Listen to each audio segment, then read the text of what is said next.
தமிழ் உள்ளங்கள் அனைவருக்கும் இனிய வணக்கம். மிக முக்கியமான நீட் தொடர்பான சில முக்கியமான அப்டேட் வந்திருக்கு என்டிஏ தரப்புலேருந்து. என்ன அப்படின்னா, நமக்கு பிஃபோர் ஹால் டிக்கெட், அதாவது அட்மிட் கார்டுக்கு முன்னாடி நம்ம ஏற்கனவே ஒரு வீடியோவில் கூட சொல்லியிருந்தோம், city advanced city intimation slip அப்படின்றது. அது இப்போ வந்திருக்கு, ரிலீஸ் பண்ணியிருக்காங்க. இதை நீங்கள் உங்களுடைய வெப்சைட்டில், அதாவது இந்த என்டிஏவோட வெப்சைட்டில், நீட்டோட அந்த NEET.NTA.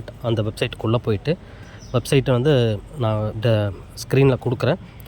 உள்ளே போயிட்டு நீங்கள் உங்களுடைய அப்ளிகேஷன் நம்பர் ப்ளஸ் உங்களுடைய டேட் ஆஃப் பர்த் இதை கொடுத்துட்டு உங்களுடைய சிட்டி இன்டிமேஷனை மட்டும் தெரிஞ்சுக்கலாம். அதாவது எந்த சிட்டியில் உங்களுக்கு எக்ஸாம் அலாட் பண்ணியிருக்காங்க அப்படின்னு உங்களுக்கு தெரிஞ்சிக்க முடியும். இதை வச்சு நான் என்ன சார் பண்ணுறது அப்படின்னா, இப்போதைக்கு ஒரு ஏரியா வந்துடும். இப்போ பாண்டிச்சேரி அல்லது விழுப்புரம், ஏதோ ஒரு கடலூர் அப்படின்னு சொன்னால் உங்களுக்கு ஏதோ ஒரு எந்த ஏரியாவில் அலாட் ஆகிருக்கு எக்ஸாம் சென்டர் அப்படின்னு தெரிஞ்சிடும். அந்த சென்டர், அந்த ஏரியா தெரிஞ்சதுன்னா அதுக்கப்புறமா உங்களுக்கு அந்த ஏரியாவில் இருக்கிற எந்த காலேஜில் அல்லது எந்த ஸ்கூலில் உங்களுக்கு எக்ஸாம் ஸ்டார்ட் பண்ணுறாங்கன்றது உங்களை ஹால் டிக்கெட், அதாவது அட்மிட் கார்டில் திருப்பி கொடுப்பாங்க. இது அட்மிட் கார்டு கிடையாது, only for city intimation slip, அவ்வளோதான். எந்த சிட்டியில் நீங்கள் எக்ஸாம் எழுத போகிறீங்கன்றதுக்கு உண்டான விளக்கத்தை மட்டும்தான் இப்போ நீங்கள் பார்க்க முடியும். இப்போதைக்கு அதை நீங்கள் உடனே பண்ணணும்னு அவசியம் இல்லை, டைம் இருக்குது.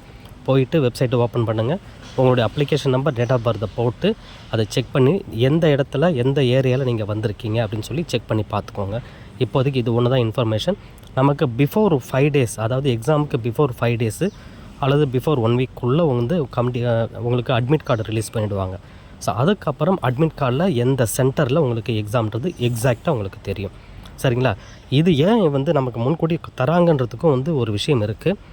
இப்போது நீங்கள் இருக்கிற உங்கள் ஏரியாவிலேருந்து இப்போ சிட்டி எந்த சிட்டியில் கொடுத்துருக்காங்க, ஒரு 60 கிலோமீட்டர் தள்ளி ஒரு சிட்டியில் உங்களுக்கு கொடுத்துருக்காங்க, ஒரு 100 கிலோமீட்டர் தள்ளி ஒரு சிட்டியில் உங்களுக்கு கொடுத்துருக்காங்க அப்படின்னு சொன்னால், இப்போவே நீங்கள் அந்த சிட்டிக்கு போகிறதுக்கு நம்ம எப்படிலாம் கிளம்பலாம், எந்த டைமில் புக் பண்ணலாம், பஸ்ஸாக புக் பண்ணலாமான்றதெல்லாம் நீங்கள் பிளான் பண்ணணும். அதுக்காக தான் பிஃபோராக கொடுத்துருக்காங்க.